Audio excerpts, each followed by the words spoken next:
In today's video, I'm going to teach you how to change currency in Qatar Airways. If you're planning a trip and want to see prices in the currency that makes the most sense for you, this quick walkthrough will help you set it up in just a moment. First, open the official Qatar Airways website in your browser.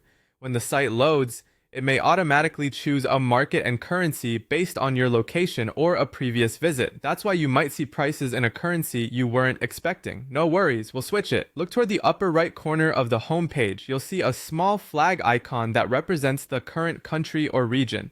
That flag is the shortcut to your market settings. Go ahead and select it. This opens a selector where you can adjust the region you're shopping in. On mobile, the flag may appear inside the main menu. Just expand the menu and look for the same flag icon at the top. Inside the region selector, choose the country or region that corresponds to the currency you want to use.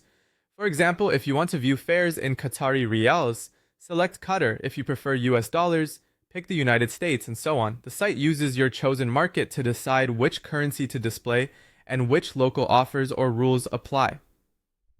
Keep in mind, changing the region can also change the site's language. Most of the time, you can adjust language within the same panel if you prefer to keep it in English.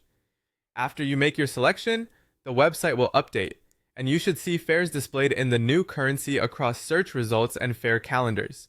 This helps you compare prices more accurately and avoid mental conversions. It also makes taxes, fees, and baggage charges clearer because they'll be shown in the same currency. A couple of helpful tips as you browse. If you're logged into your frequent flyer account, the experience should stay consistent, but prices may refresh to reflect the new market. If the currency doesn't change right away, give the page a quick refresh. Occasionally, your browser cache or cookies can hold on to previous settings, so a refresh is often enough to resolve it. Also remember that while the display currency and the final booking currency typically match, your bank may still apply its own exchange rate or international transaction fee if your card is issued in a different currency.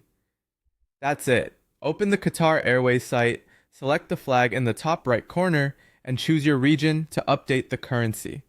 Thanks for watching, and I hope this makes searching and booking your next trip much smoother.